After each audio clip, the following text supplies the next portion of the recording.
रात के ठीक 10 बज चुके थे। लखनऊ की सर्द हवा खिड़कियों से अंदर सरक रही थी।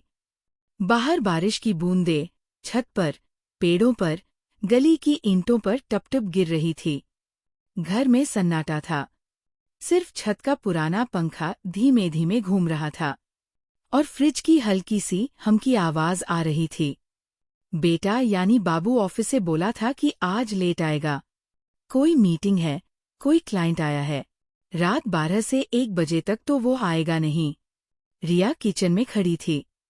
सफेद सलवार कमीज पहने, बाल खुले, हल्का सा मेकअप, हाथों में गर्मा गर्म दूध का कप लिए वो ड्राइंग रूम की तरफ बढ़ी।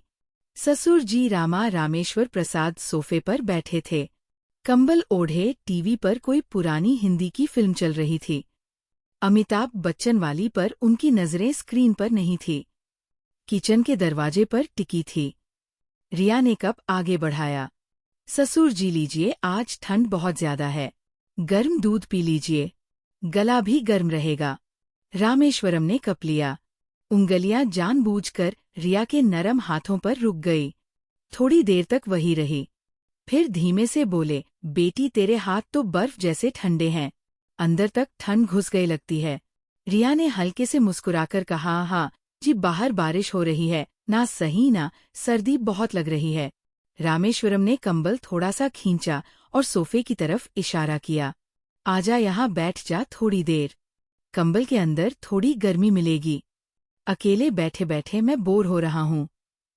रिया ने थोड़ी झिझक दिखाई, फिर धीरे से सोफे के एक कोने पर बैठ गई। रामेश्वरम ने कंबल दोनों के पैरों पर फैला दिया। अब दोनों के पैर कंबल के नीचे बिल्कुल चिपके हुए थे।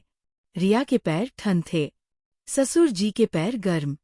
कुछ पर खामोशी में बीतते गए।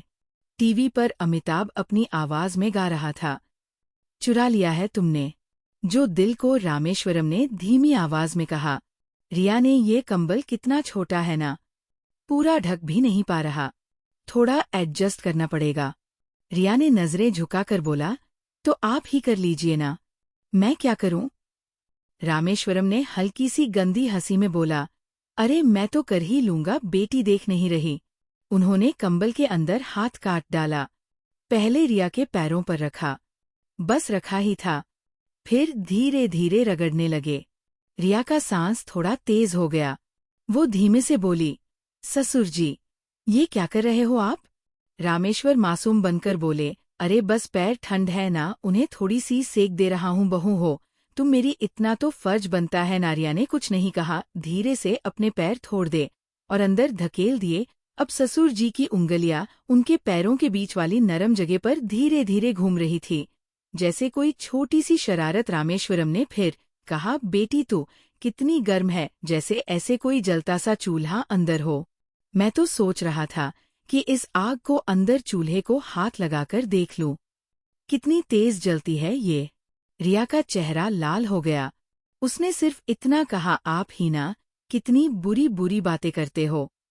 रामेश्वरम ने धीरे से जवाब दिया, बुरी बातें दिल से निकलती है बेटी, और जो जलते दिल से चाहता है वह जुबान पर आ ही जाता है, चाहे कितना भी छुपाओ। अब कंबल के नीचे हरकते बढ़ने लगी।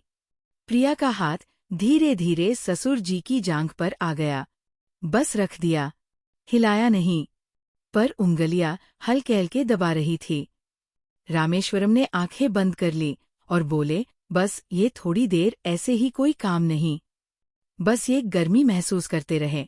रात अभी बहुत लंबी है। फिल्म अब बारिश का सीन आ गया था। हीरो हीरोइन को भगा रहे थे। रिया ने धीमे से कहा, ससुर जी, फिल्म में तो हीरो हीरोइन अपनी हीरोइन को बिगाड़ने से बचाता है, अब तुम मुझे और ही बिगाड़ाने दे रहे हो। रामेश्वरम ने मुस्कुराते हुए कहा, अरे बेटी, बारिश में भीगना भी तो मजा ही है, और ये बारिश तो अंदर की है, बाहर वाली बारिश से कई गुना ज्यादा गर्म और गीली। समय बीतता गया। रात के 11:30 हो चुके थे। अब कंबल के नीचे हाथ सिर्फ पैरों तक नहीं रुके थे।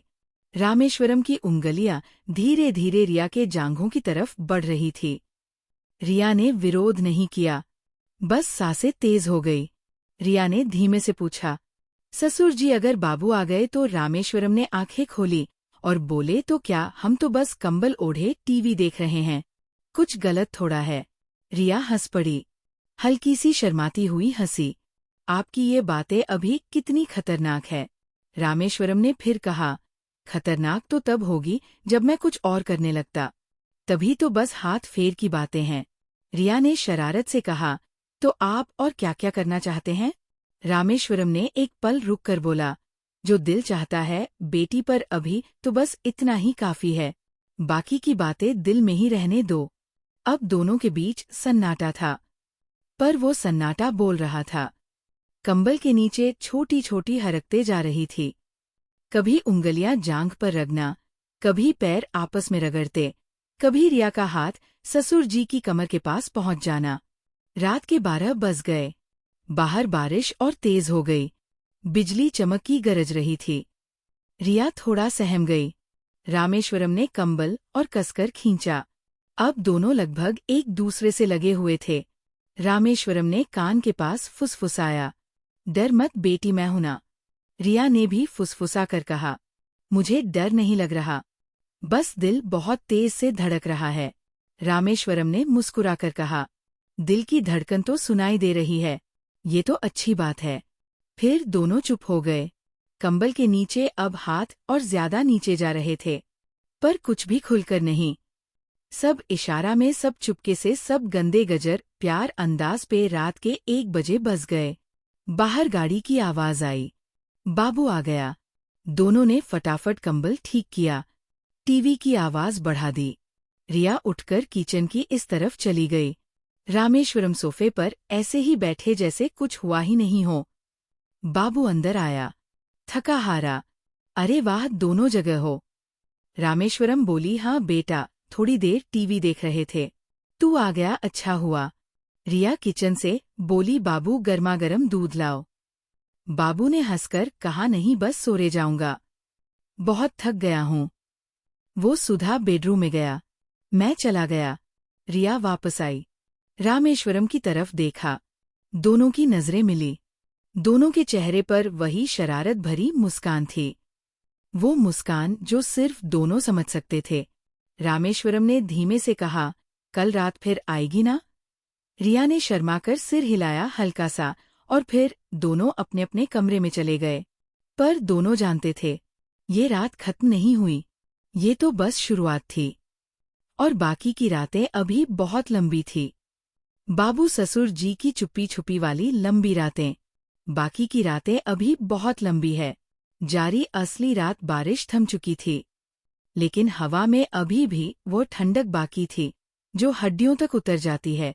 बाबू आज भी बोला था, कल सुबह जल्दी मीटिंग है, रात को देर से आऊंगा। रिया ने बस ठीक है कहा, लेकिन अंदर से उसका दिल कुछ और ही बोल रहा था। रात के 9:03 बजे रामेश्वरम पहले से ही सोफे पर थे। आज कंबल की जगह एक मोटी कंबल वाली चादर बिछाई थी। टीवी पर कोई पुरानी सी भोजपुरी फिल्म चल रही थी, वो वाली फिल्म जिसमें हीरोइन बार बार ससुर जी की कहकर शर्माती है। प्रिया किचन से आई, आज नीली सलवार कमीज, दुपट्टा कंधे पर, लटका हुआ हाथ में 2 कप गरम अदरक वाली चाय। ससुर जी चाय, रामेश्वरम ने कप लिया।